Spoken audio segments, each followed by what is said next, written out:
público, estamos aqui com o nosso Direito e Justiça. Que satisfação estar com vocês novamente, poder estar nos lares de vocês nessa grande oportunidade de hoje, em que nós temos aqui conosco um querido entrevistado que vai compartilhar conosco suas experiências de vida, pessoais, profissionais, e que vai também inspirar você que está aí. E além disso, te aproximar cada vez mais dos seus direitos e da justiça. Aquilo que a gente sempre fala aqui, né, gente? Saber o que é direito, saber o que e como fazer dentro do direito e das áreas específicas e também, ao mesmo tempo, saber das nossas obrigações. Porque, como a gente fala também sempre aqui, não é só de direito que a gente vive, a gente também tem que conhecer nossas obrigações. E por isso que esse projeto, que é o Direito e Justiça, tem esse escopo, essa característica de levar para você o que é melhor dentro da área jurídica. E a gente sempre faz essa conversa e diálogo com tantas áreas. Não por acaso que hoje o nosso entrevistado especial aqui vai ser o Dr. João Carlos da Costa. Você vai conhecer um pouco mais do Dr. João no nosso próximo bloco, porque agora também eu tenho que noticiar quem mais estará conosco, né? Que é o nosso queridíssimo Ney Daniel, com a sua coluna tratando das atualidades jurídicas da semana. Na sequência também teremos o Matheus Tal com a economia no Brasil e no mundo.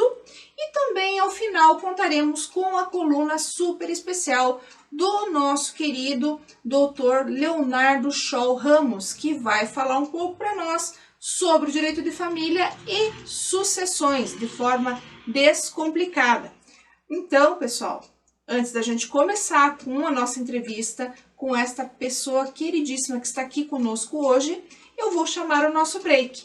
Mas vejam só, não sai daí, que eu espero você na próxima aí, voltando do bloco, eu espero que você esteja aí para ver essa nossa entrevista que vai ser excepcional. Te vejo logo. A Domínio Legal Soluções Imobiliárias é uma empresa que possui como objetivo social a gestão imobiliária, no que se inclui a regularização de imóveis. A Domínio Legal Soluções Imobiliárias trata da particularidade de cada cidadão, dentro das necessidades sociais dos moradores das regiões afetadas pela irregularidade imobiliária. Domínio Legal Soluções Imobiliárias.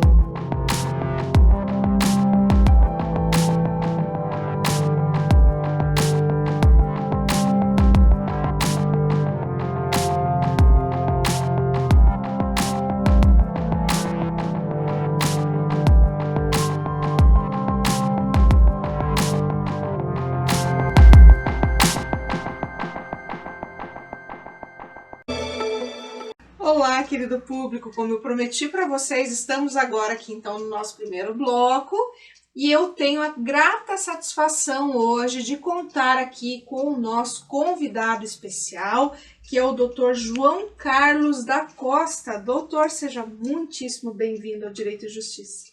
Muito obrigado, doutora Débora. Imagina. Estou com muito prazer aqui e agradeço o convite. Imagina, doutor João, prazer é todo nosso, né? Até porque o senhor tem muito aqui para oferecer para o nosso público, pela sua experiência, pela pessoa maravilhosa que o senhor é, por tudo que o senhor representa no seio social, pelas atividades que desempenhou por tantos anos e especialmente também aqui porque nós temos uma grande amiga em comum também, que é a doutora Vera Podgorski, a quem eu mando um beijo grande, né? E, claro, só poderia, né, ter um amigo especial como o Dr. João, que está conosco aqui hoje, que vai compartilhar, então, essas experiências grandiosas conosco aqui, Dr. João. Então, olha só, eu tenho muita coisa para perguntar para o doutor, mas, assim, eu gostaria de saber, porque o senhor tem aí a formação jurídica, né, que até o traz aqui, mas o senhor também tem outras formações, outros trabalhos importantes, né, doutor João? Sim. Por favor, eu gostaria que o senhor falasse para o nosso público. Há muito tempo eu trabalhei com o jornal Estado do Paraná e Tribuna do Paraná. O que me levou a trabalhar em jornal foi justamente um curso que eu fiz de artes gráficas, isso na minha adolescência ainda, no aprendizado pelo Senai, que tinha aqui em Curitiba ainda um curso de artes gráficas e outros cursos também, onde hoje fica a Unicuritiba, na Rua Chile. Então, esse curso de artes gráficas me levou posteriormente a trabalhar no jornal, inicialmente como estagiário na Gazeta do Povo, e quando terminei o curso, que também tinha terminado o estágio, foi quando justamente os jornais aqui do Paraná, especificamente aqui de Curitiba, eles estavam começando a trabalhar com o sistema offset, e também mais tarde daí começaram a vir os primeiros computadores, porque até então nós trabalhávamos mecanicamente, nós tínhamos a máquina de linotipia e também a composição gráfica, que é da parte de tipografia, era a parte de jornal. Era assim um período bastante gratificante. A gente aprendeu muita coisa, e a convivência, e também posteriormente trabalhando mais efetivamente no jornal, eu consegui me aproximar mais dos problemas da sociedade, porque eles chegavam até a gente, seja através de notícia policial, seja através de outros tipos de notícias, né? As mais variadas, né? Então isso fez também, contribuiu com o meu crescimento cultural, conhecimento prático para a vida, e também em termos de estudo, que eu consegui aos poucos também entrando em diversas áreas, né? Diversas áreas que hoje me valeram a pena, e com todo esse conhecimento que eu tenho adquirido, meu maior objetivo é passar o conhecimento para outras pessoas, tentar ajudar de uma forma ou outra, que isso eu vejo como algo muito gratificante, porque se a gente não está na vida para servir, como diz aquele ditado, a gente também não serve para viver. Exatamente, então esse é o meu grande objetivo. Adentrei em outras áreas, e hoje, por exemplo, na área jurídica, né? Além da segurança pública, que eu trabalhei durante um bom tempo. Pois é isso que eu gostaria que o senhor frisasse aqui, né? O senhor tem esse diálogo, né, entre jornalismo, segurança pública, direito, então os vários vieses que fizeram essas conexões fortes, e que inclusive contribuem muito com a questão jurídica, né, que o senhor trabalha hoje, né? Sim. A vontade de fazer um curso de direito, de seguir a carreira jurídica, era assim um sonho, digamos, de criança. Mas eu só consegui fazer isso depois de ter concluído outros cursos, e chegou um momento que eu pensei assim, puxa vida, eu acho que está na hora de eu ingressar na carreira jurídica, né? E também o período que eu estava trabalhando na segurança pública, alguns colegas me incentivavam a fazer o concurso para delegado. E como eu não tinha formação em direito, então quando eu fiz o concurso, eu fiz para escrivão de polícia, né? E fiquei até o final da carreira como escrivão de polícia. Isso, mas durante todo esse período, mesmo dentro da Secretaria de Segurança, dentro do Departamento da Polícia Civil, muitas oportunidades surgiram assim, para angariar conhecimento, tanto na área administrativa, quanto na área de planejamento em si, na área operacional da Polícia Civil, no caso da Segurança Pública. E dentro disso, o que eu posso dizer é que tive a oportunidade de atuar praticamente em tudo aquilo que eu aprendi, em todas as áreas, conforme eu falei, administrativo e operacionalmente. Tive a oportunidade de ajudar a criar grupos operacionais dentro da Polícia Civil, trabalhar muito tempo com o orçamento da Polícia Civil, na maioria das vezes como um dos principais coordenadores do orçamento da Polícia Civil. Puxa vida, que história, né? Sim, e a história, até mesmo eu comento com algumas pessoas, foi uma história quando eu entrei na Polícia Civil. Inicialmente a minha pretensão não era, eu estava terminando a faculdade de Química Industrial na época. O senhor tem várias formações, né, doutor? Sim. O senhor tem a questão, né, formação em jornalismo, Sim. né, depois tem também o fato de ter trabalhado, né, por anos aí na Secretaria de Segurança Pública, né, junto aí à Polícia Civil. Sim. E também eu não sabia dessa formação, olha só. Tenho também formação na área de Química Industrial. E na época, quando surgiu o concurso para entrar na Polícia Civil, foi por acaso que eu fui no último dia, porque um colega meu havia me convidado para fazer companhia para ele lá para fazer a inscrição. Para ver quando as coisas têm que ser, né? Sim. Parece que tudo se encaminha. Justamente. Eu sempre digo para as pessoas que a minha vida sempre teve as mãos divinas, né? Porque eu não fiz nada assim, as coisas não aconteceram de fato por acaso. E no caso da Polícia Civil, na época, o que aconteceu foi que o colega me convidou para ir fazer a inscrição para o concurso. Resultado, ele não passou e eu acabei passando no concurso. Poxa. E eu estava receoso porque era o meu último ano da faculdade e na época tinha que deixar o trabalho, eu estava casado já também, tinha que deixar o trabalho, tinha que para fazer o curso e tinha que até mesmo eu estava pensando na dificuldade que eu teria para terminar a faculdade também naquele período.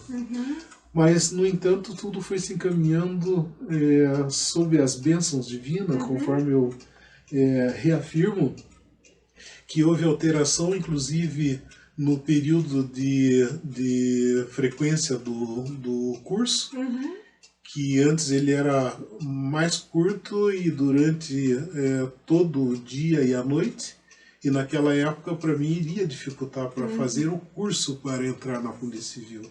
Eu consegui chegar aos 37 anos como policial civil, com todas as honras, com a última progressão de carreira e também na última classe de progressão.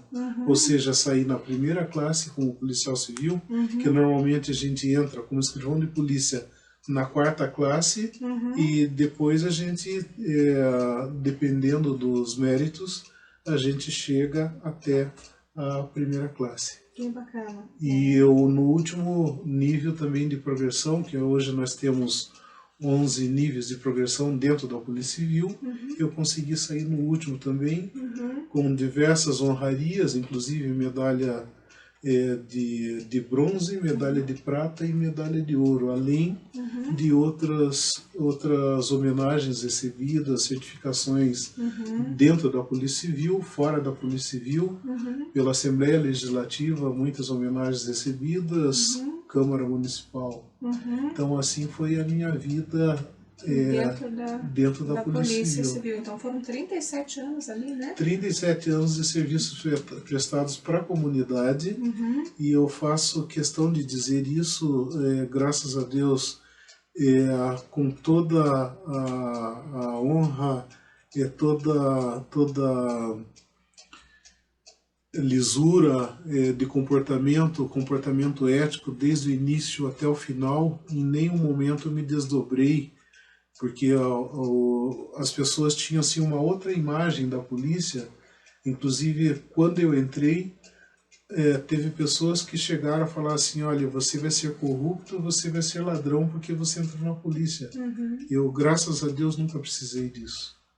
Tá vendo, né? Então eu caráter, né? entrei e saí, graças a Deus, com muitos trabalhos realizados dentro da corporação, e saí de cabeça erguida e homenageado ainda, e até hoje recebo ainda as homenagens. Né? Então, por isso que o senhor está aqui hoje, né? Porque o senhor merece justamente ter essa visibilidade, ser mais reconhecido do que já é. né, pelos seus Muito trabalhos obrigado. prestados à sociedade, doutor João.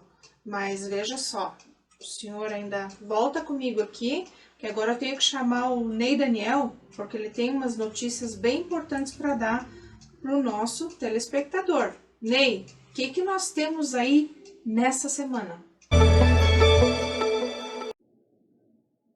Hoje, iremos tratar de um caso, em especial direito administrativo, para pais e servidores públicos, onde a primeira turma do Tribunal Regional Federal da Terceira Região confirmou o direito de um funcionário público federal, pai de pessoa com deficiência, ao regime de horário especial de trabalho, com redução de 40 horas para 20 horas semanais, sem diminuição salarial ou exigências de compensação. Para o relator do acórdão, o artigo 98 da Lei 8.112 de 1990 é claro e prevê o horário especial a servidores públicos federais com deficiência. O mesmo direito é aplicável àqueles que possuem pessoas na família em condições semelhantes, sem exigência de compensação de jornada, sendo comprovada a necessidade por junta médica oficial, de acordo com a Lei 13.370 de 2016. Em primeira instância, em Campo Grande, havia julgado procedente o pedido do servidor, determinando à União que atentasse ao direito do pai em regime de horário especial de trabalho. No recurso ao TRF3, o ente argumentou que a redução ficava abaixo do limite das 6 jornadas de trabalho mínima de 6 horas diárias e 30 semanais, fixadas no artigo 19 da Lei 8.112 de 1990. No entanto, para o relator, a jurisprudência compreende que os parâmetros devem estar contidos nos princípios da proporcionalidade e razoabilidade. Assim, a primeira turma, por unanimidade, negou provimento à apelação e confirmou o direito do funcionário público a regime de horário especial de jornada de trabalho de 20 horas semanais, sem diminuição salarial ou exigências de compensação.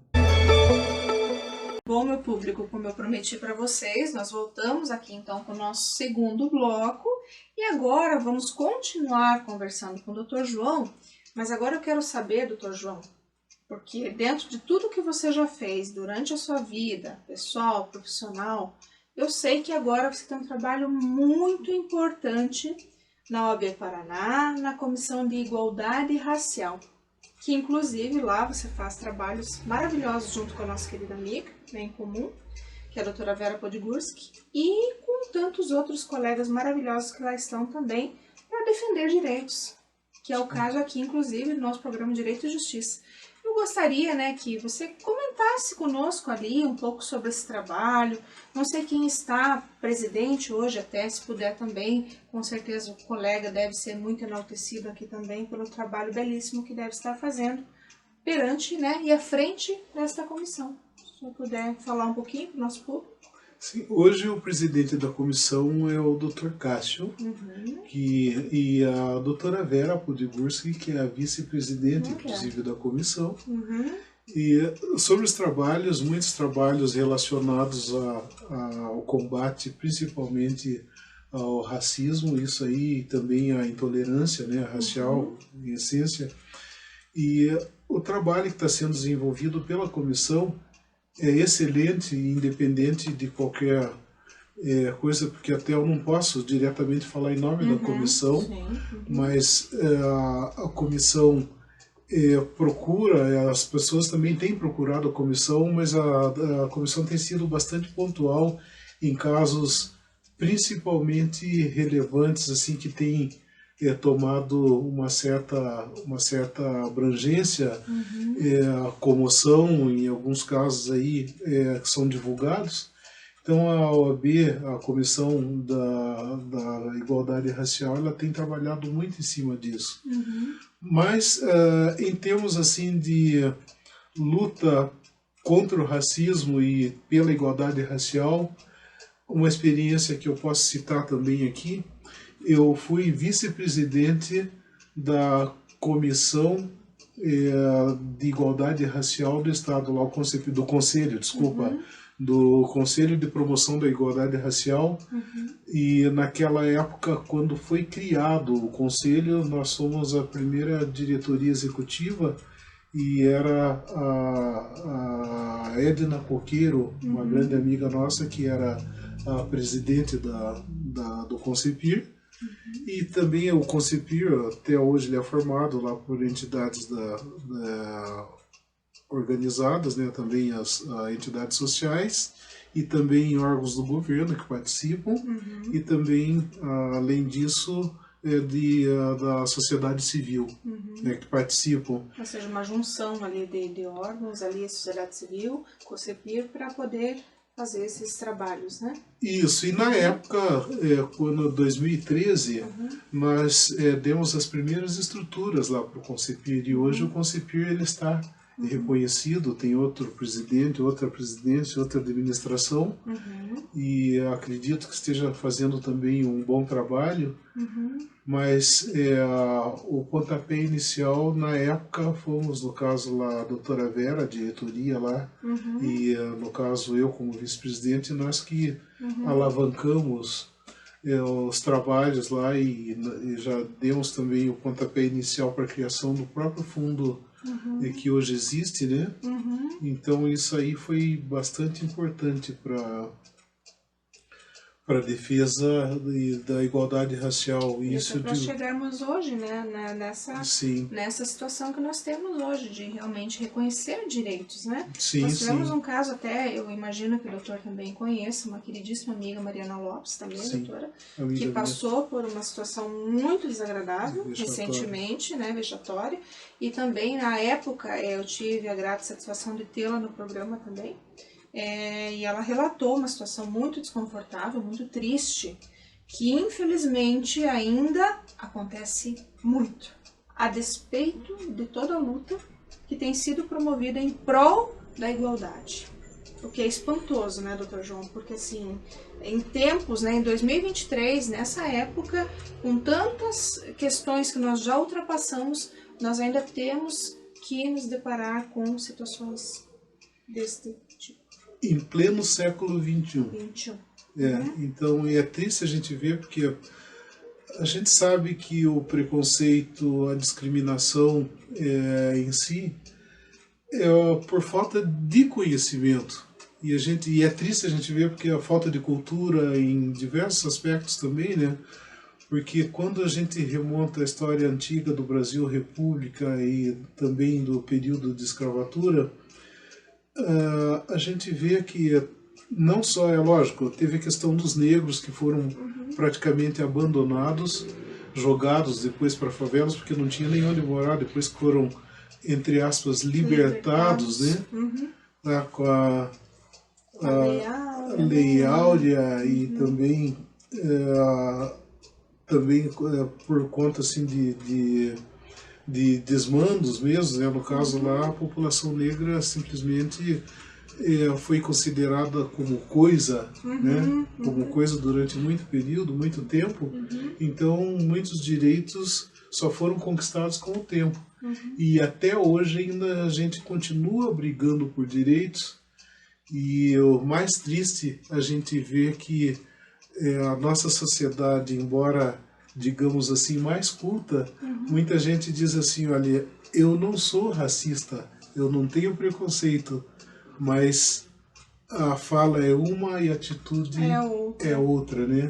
Então, quando a gente vê, mesmo nos espaços públicos, como a gente é olhado ainda de forma diferente, né? E tem aqueles, digamos assim, que tem menos suporte de conhecimento, menos suporte cultural, mais carentes, digamos assim, de conhecimento. Aqueles ainda sofrem mais do que a gente que tem um pouco mais de conhecimento, mais que a gente, porque ficam praticamente indefesos, né? Então, o fato da gente ter mais vivência, até um pouco de conhecimento jurídico, isso faz com que a gente até drible certas situações.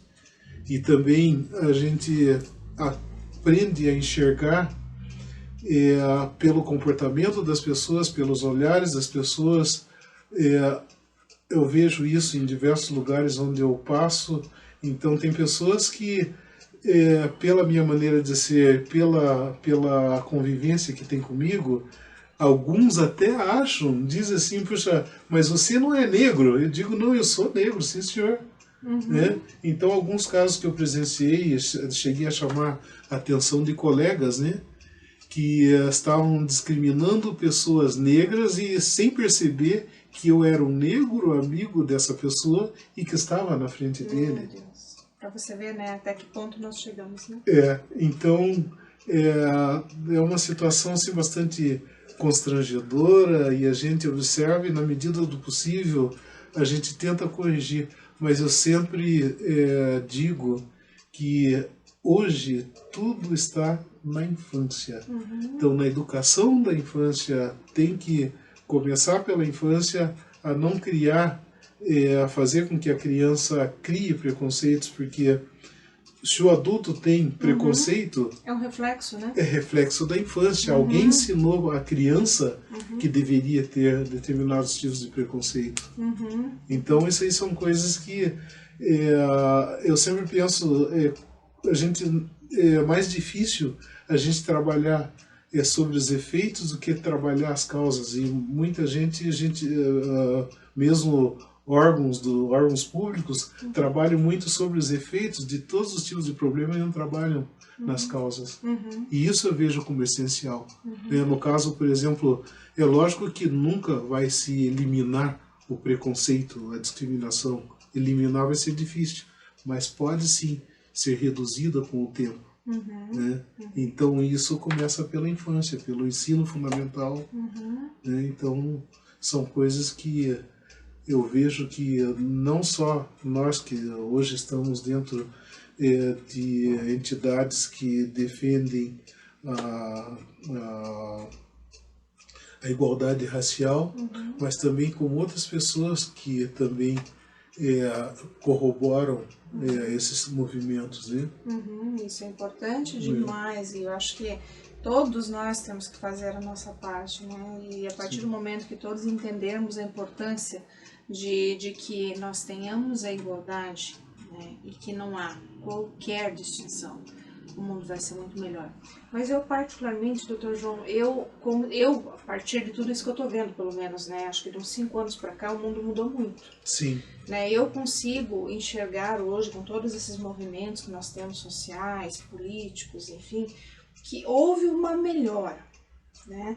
Temos alguns pontos de sensibilidade que eu imagino que acabam afetando negativamente. Sim. Né?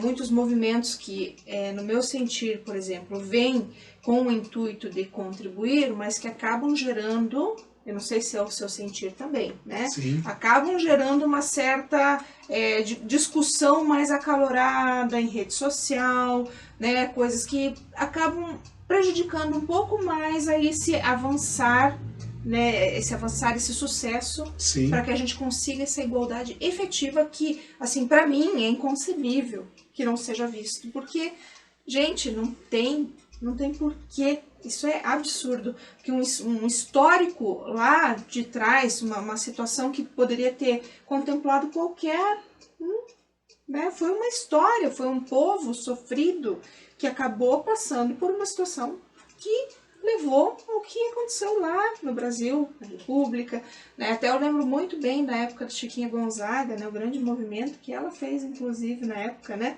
Que eu sou fã de carteirinha, né? Adoro, inclusive, as músicas e lembro, né? Acho que, assim, foi o comecinho ali da nossa grande, né? MPB ali, ela com todo aquele movimento que ela fez para poder contribuir até com a libertação. Ela era, inclusive, amiga da princesa Isabel, né? Então, foi algo assim muito bacana e a gente tem uma história muito bonita de luta e não tem por que a gente, né, ainda se ater a essa questão toda que só torna tudo mais difícil, que só faz com que vocês tenham que sempre, movimento, vamos fazer, vamos ter que lutar, né? Por que isso, sabe? Então Sim. É algo assim que, pra mim, não cabe. Mas, infelizmente, como as pessoas, o mundo é o mundo e as pessoas são umas totalmente diferentes das outras, a gente ainda tem que ter movimento para fazer todo mundo entender que aqui a gente só está, como a gente conversou antes, nos bastidores, a gente é só uma chaminha prestes a ser apagada.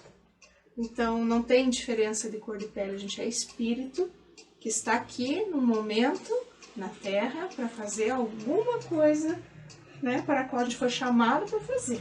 Sim. Pessoas especiais, assim como o Dr. João, venham e contem para nós o trabalho, a luta, né, independentemente do que está fazendo, em que área, porque são essas experiências que fazem desse programa que ele é e levam para você, aí de casa, essa essência que a gente busca passar, né, de igualdade, de fraternidade, de paz que a gente quer encontrar, inclusive no meio social, essa pacificação social que a gente precisa, né, Dr. João? Mas assim, além disso, Dr. João, a gente sabe que você tem um trabalho muito legal também ali na Câmara, né? Com uma Sim. comissão que é muito importante também, de economia. Você você atende no jurídico a Comissão de Economia na Câmara Municipal, certo? Sim, hoje eu estou atuando na Comissão de Economia da Câmara Municipal de Curitiba. Não posso falar também pela comissão, mas o trabalho que a comissão executa ali na Câmara é um trabalho excelente, porque ele vê, por exemplo, todas as pontuações, tudo aqueles projetos que são cabíveis, aquilo que vem, por exemplo, do próprio executivo para efeitos de fiscalização. Então, tudo aquilo que é analisado para ver até que ponto é coerente ou não a aplicação de tais recursos, se cabe orçamentariamente, se está dentro, por exemplo, da lei orçamentária anual, do plano plurianual, além de outros projetos que para saber, por exemplo, para a proposição de emendas, se cabe, se não cabe. Daí tem outras comissões também, né, no caso CCJ e outras comissões, que também analisam todos os projetos, todas as propostas que passam por ali. Então é um trabalho bastante interessante, bastante envolvente, porque é um trabalho que mexe com a sociedade, né? Em especial, logicamente, aqui a sociedade curitibana, né? Da mesma forma que as outras câmaras também fazem trabalho nos outros municípios. Mas sobre esse trabalho, eu entrei na área do legislativo a trabalhar apenas há 2 anos. Então, de certa forma, quando a gente tem aquela visão externa do legislativo, é uma coisa. Quando a gente tem uma visão mais interna, ela é diferente. Então, para hoje estar, digamos assim, com maior conhecimento, eu fiz, inclusive, diversos cursos para poder hoje dar uma contribuição maior. Recentemente eu estive em Belo Horizonte, onde eu fiz um curso também lá pela Escola do Legislativo de Minas Gerais, e esse curso, o pessoal lá é especializado em cada área. Então, por exemplo, seja de processo legislativo, na parte de economia, tudo que envolve Tribunal de Contas e outras questões sobre fiscalização. E com isso, logicamente, eu ganhei bastante conhecimento, e alguma coisa eu trouxe e pretendo ainda, até enquanto eu estiver lá na Câmara, pretendo estar auxiliando, ajudando cada vez mais, e a forma mais técnica de análise das proposições como estão ocorrendo. Então isso para mim é gratificante, porque reverte em benefício para a sociedade, né? Que é dentro desse teu propósito, justamente de levar, né, contribuir realmente, né? Justamente. Com a sociedade, né? Justamente. Isso é bem bacana, né, gente? Então, assim, bom, o Dr. João, ele tem aqui várias questões que podem ser levantadas aqui desses trabalhos realizados, né? Mas não é só isso, pessoal. A gente tem mais aqui assuntos para tratar com o Dr. João, especialmente agora da área jurídica. Mas eu vou deixar para falar com ele sobre a área jurídica dentro da advocacia, tá? No próximo bloco. Agora eu vou chamar o Matheus Tal, que vai falar sobre economia no Brasil e no mundo. E na sequência do Matheus, eu já vou chamar também o próprio Dr. Leonardo, porque daí ele já vem também para falar um pouco de direito de família e sucessões, que inclusive direito de família é o assunto aqui com o Dr. João na sequência também, porque a advocacia que o Dr. João desenvolve é na área de família. Mas então, enquanto a gente não conversa e não retoma aqui com o Dr. João, vamos ver aí o que esses dois feras têm para contar pra gente hoje. Vamos lá?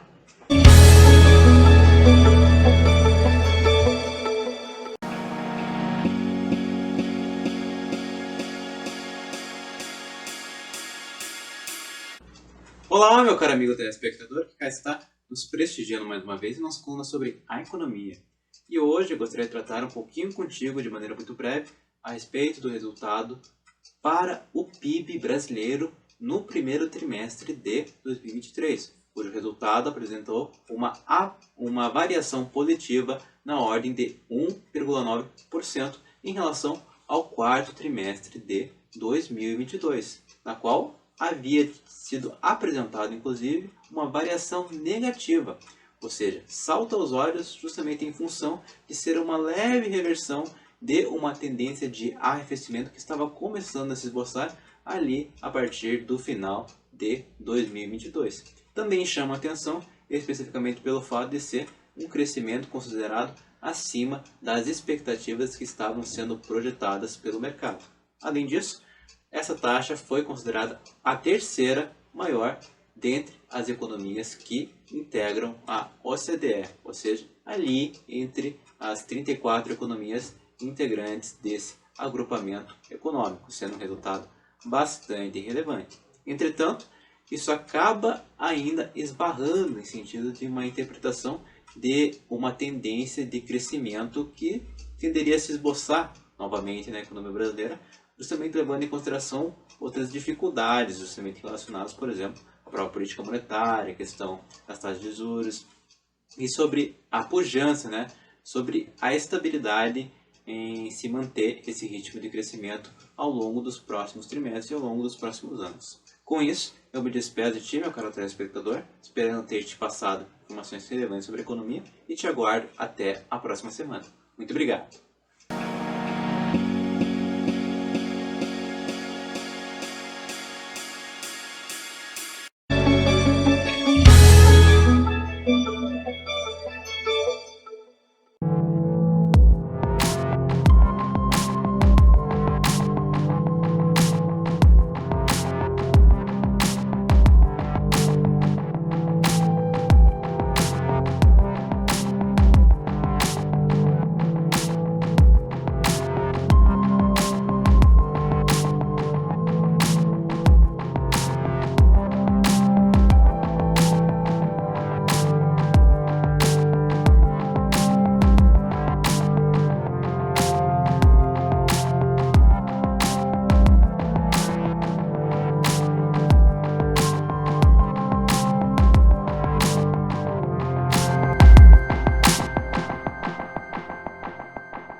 A Domínio Legal Soluções Imobiliárias é uma empresa que possui como objetivo social a gestão imobiliária, no que se inclui a regularização de imóveis.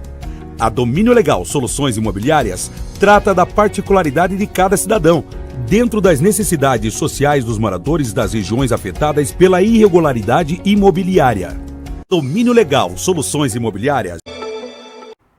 Olá, seja muito bem-vindo a mais um vídeo do Direito de Família e Sucessões Simples, o quadro onde você obtém orientações práticas para o seu dia a dia quando você estiver passando por um problema de direito de família ou de direito das sucessões. E hoje vamos falar sobre um tema muito importante para pessoas que possuem empresas familiares. Muitos pais querem passar as empresas para os seus filhos enquanto ainda guardam para si a possibilidade de obter lucro vindo dessa empresa, mesmo que se afaste das funções administrativas, se essa for a sua vontade. Mas a orientação de hoje é especialmente para os pais que querem continuar obtendo lucro da empresa, ao mesmo tempo que preservam os direitos de administração, especialmente o direito de voto, apesar de passarem as empresas para os filhos. Nesse contexto de relação entre pais e filhos, você já deve ter ouvido sobre aquilo que se chama de doação com usufruto. Esse raciocínio, apesar de ser muito comum na transferência de imóveis, também é aplicado nas cotas da empresa. Então o pai irá doar cotas dessa empresa para o filho. E no mesmo momento da doação, deve fazer a reserva de usufruto para si, porque isso é o que vai permitir com que ele consiga continuar obtendo lucros dessa empresa. E aqui eu ressalto o ponto mais importante do vídeo de hoje. Essa cláusula de usufruto não permite com que o doador das cotas continue exercendo o direito de voto nessa empresa, porque o usufruto é um direito que recai apenas sobre os frutos, então permite com que o lucro continue sendo obtido. Mas ele não vai incidir sobre a empresa como um todo, porque é dela de onde vem o fruto.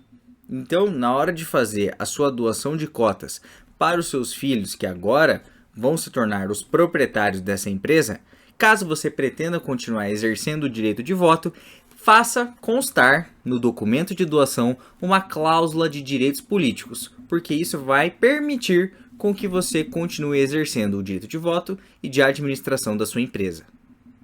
Espero que você tenha gostado do vídeo de hoje e que isso tenha lhe sido útil. Agora voltamos com a programação do Direito e Justiça. Até a próxima!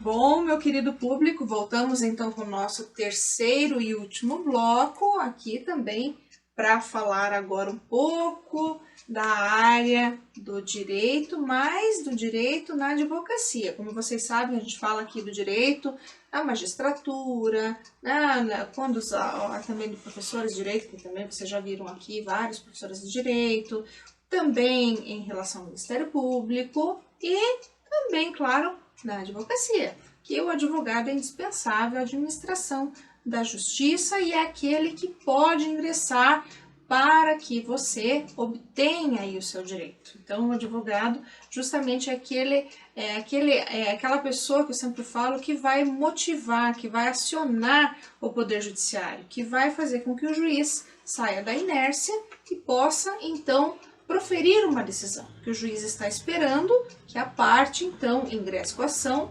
representada pelo seu advogado, para que, então, ele diga o direito. E para que ele diga o direito, o advogado vai ter que dizer o que ele quer. Então, nesse ponto aqui, o advogado que está hoje conosco e que vai te trazer essa experiência é, então, o Dr. João, que vai falar um pouquinho aqui da advocacia que ele vem desenvolvendo, e especialmente da área, né? A área que ele está trabalhando. Qual é a área que ele milita, né? Por que ele está trabalhando nessa área, o que o motiva a estar nessa área, tá certo? Então, doutor João, por que você escolheu a área do direito de família para atuar? Conta para o nosso público. Eu acredito que eu posso falar com certa tranquilidade. Conforme eu já comentei anteriormente, eu trabalhei há algum tempo na Secretaria de Segurança Pública. E uma delegacia de polícia, a gente vê diversos tipos de problemas, a gente escuta diversos tipos de problemas. E a gente é meio que um psicólogo, né? Então tem muita gente que procura a delegacia, às vezes só para conversar, para desabafar, às vezes levam um ou outro probleminha de família, além dos problemas criminais, né, odiarmos aí. Então, isso, quando a gente está dentro de uma delegacia, a gente é um pouco padre, um pouco psicólogo, policial, então a gente acaba, digamos assim, fazendo uma clínica geral. Então, quando eu resolvi ir de fato de direito, isso falando de uma forma redundante, mas de fato de direito para a área jurídica, eu escolhi pegar principalmente a questão de família, porque a gente sabe que muitos problemas de família, às vezes, não são tão complicados como as próprias pessoas, às vezes, acabam pensando, deixando, e daí tem a questão em que ponto que vai entrar o advogado, em que ponto vai entrar o padre, o psicólogo. Então eu costumo analisar primeiramente cada situação, e muitas pessoas me procuram pelo jeito talvez calmo de tratar as situações, porque eu gosto também de ouvir isso aí. Isso é muito importante, né? Eu gosto. Entra o lado psicólogo, né? Justamente. Eu gosto de ouvir, então isso é o fato, porque hoje eu penso também que o que mais as pessoas precisam é de atenção. Precisam ser ouvidas, as pessoas precisam ser ouvidas.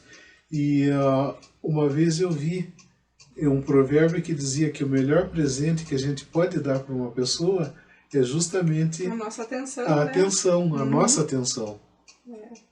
E às vezes o fato de dar atenção, a gente consegue resolver problemas mirabolantes. Isso sem esforço nenhum, porque às vezes a pessoa que nos procura, o problema é muito grande e ouvindo a pessoa não consegue ver solução. E às vezes a solução ela está mais clara para a gente quando a gente escuta. E com isso a gente está servindo, está ajudando ao próximo, que eu acho que a melhor coisa que a gente pode fazer é muito mais gratificante. Não que o advogado também ele precisa sobreviver. Então, o que eu vejo é que existem casos que as pessoas às vezes procuram, fazem até leilão, né, principalmente em relação a honorários, em relação a honorários, mas às vezes querem resolver o problema, mas de uma outra forma. É lógico, como advogado, aqueles problemas que eu vejo que são fáceis de resolver, principalmente para as pessoas carentes, então as pessoas que realmente não têm condições nesse sentido, principalmente se tratando de família, porque para mim família é prioridade em todos os aspectos. Eu vejo que a família ela é da mesma forma o local onde a gente tem o conforto, mas também a segurança, a segurança, o amor e também a origem de muitos problemas. Então hoje, se a gente tem problemas graves de segurança pública, temos problemas graves de drogadição e outros tipos de problemas, e é o que preocupa também a questão de pessoas que sofrem de depressão, normalmente são problemas assim oriundos da convivência familiar. Então, como advogado, o meu principal papel, assim, que eu vejo como essencial na área da família, é pontuar, analisar caso a caso. Tem casos que quando a gente vê que realmente precisa da ação jurídica, daí sim a gente entra com essa ação jurídica. Caso, por exemplo, de casais que muitas vezes não tem mais condições de convivência. Então isso aí é triste a gente ver, mas às vezes a única solução que tem de fato é o divórcio, por exemplo, né? Então eu não gosto de aconselhar separação, principalmente quando tem filhos, porque a gente sabe que quem mais sofre disso, né? Quem mais sofre, quem mais tem influência em caso de separação, principalmente são filhos menores, crianças em si, né? Então isso aí é triste a gente ver, e também no caso de filhos adultos, muitos casos de drogadição, justamente por causa, assim, que eu percebo, e não só pela convivência na delegacia como fora, às vezes famílias de pais separados que faltou algum tipo de diálogo, algum tipo de atenção, uma estrutura. Então, isso que eu vejo como uma questão bastante triste, por isso que eu faço questão de trabalhar também na área da família, com o objetivo principalmente de tentar reestruturar famílias sobre esse aspecto, de tentar ajudar as famílias, porque ajudando a família a gente vai estar ajudando a sociedade em si. A gente vai estar contribuindo para reduzir a criminalidade, vai estar contribuindo em todos os aspectos. Vai estar contribuindo até mesmo na questão do combate à intolerância. E então são pontos assim que eu acho que a gente tem que estar com os pés no chão e trabalhar com ética e respeitar também, né? Quando eu falo que eu gosto de ouvir, de dar atenção, é aquela questão de dar atenção, ouvir e fazer não só o trabalho, por exemplo, do advogado, como o trabalho do padre, como diz o Estado. Então, quando a gente ouve as pessoas, que a gente até chega, digamos, a absorver o problema, mas para levar até uma solução. Não absorver o problema para depois espalhar fake news. Exatamente. Então, que às vezes pode ocorrer casos assim que pessoas absorvem o problema e acaba até prejudicando outras pessoas com aquilo que ouviu, com aquilo que foi confidencial. Então, o meu trabalho direcionado à família, o objetivo principalmente a respeito disso é procurar unir, reestruturar e a separação em último caso. Isso que o doutor está falando é muito sério, porque último o último caso normalmente é o primeiro caso para algumas pessoas, né? Que não deve ser, especialmente na área. Por isso que, pela sua sensibilidade, pela vivência que o senhor teve, até justamente enquanto policial civil que foi, né? Esse sentimento, essa receptividade com que sempre pôde acolher aqueles que o procuravam, pôde trazer ao senhor essa percepção e até lhe direcionar para a área do direito de família, porque é aí que o senhor consegue fazer a diferença na sociedade, pela sua experiência, por ter se colocado, como a gente comentou até, a empatia, é o se colocar no lugar do outro e tentar entender que se você estivesse naquela posição como você gostaria de ser tratado, é fundamental para a gente conseguir construir uma sociedade melhor. Né? E se entender no mundo como parte dele, como parte que pode promover mudanças significativas, expressivas, ou ainda que pequenas, mas essas mudanças são essenciais para você conseguir impactar uma sociedade, né? Porque às vezes parece um grãozinho de areia, mas esse grãozinho de areia que ele vai se misturar ali, de repente vai fazer aquela revolução, né? Porque ele é capaz disso.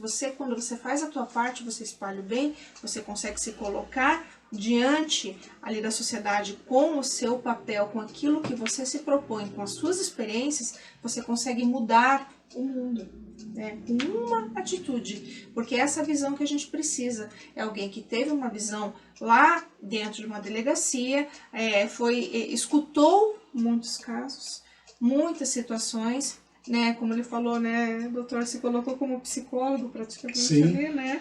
Na oitiva daquilo que acontecia nas famílias e passou o tempo, em 2008 se formou, né, doutor João? Sim. E ali já começou ali, aquela semente já estava dentro dele e posteriormente, quando começou a sua atuação como advogado, então se viu nessa possibilidade de continuar fazendo um trabalho mais efetivo com essas famílias que são o reflexo daquilo que a gente tem na sociedade. Uma família estruturada, ela vai gerar bons frutos que vão, obviamente, mudar esse panorama que nós temos, que infelizmente ainda não é dos melhores, né, doutor?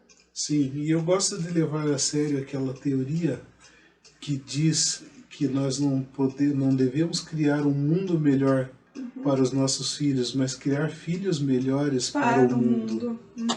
Exatamente, eu concordo plenamente com o doutor. Eu acho que essa é a tônica, né? E eu acho que a partir do momento que todos compreenderem o seu papel dentro dessa sociedade, dentro daquilo que nós podemos fazer para melhorar, ainda que seja um pequeno contexto, esse contexto ele vai realmente criar sementes, vai criar inclusive raízes, né? E a gente vai se fortalecer para ter realmente um espaço social muito melhor, né, doutor João? Sim. Doutor João, eu só posso lhe agradecer. Foi uma honra para mim tê-lo aqui, com toda a sua vivência, com tudo que o senhor pôde passar, com tudo que eu pude aprender com o senhor pôde passar para o nosso público e, assim, eu gostaria muito que o senhor voltasse quantas vezes quiser para falar dos trabalhos que o senhor está desenvolvendo e para nós vai ser uma alegria poder tê-lo novamente aqui, tá? E só posso realmente, né, ficar muito feliz e agradecer de coração por tudo. Doutora Débora, eu acredito que eu também tenho muito que agradecer, porque às vezes são raras as oportunidades que a gente tem para, não só para a gente, digamos assim, transmitir algum conhecimento, alguma experiência, alguma vivência, mas também para a gente aprender.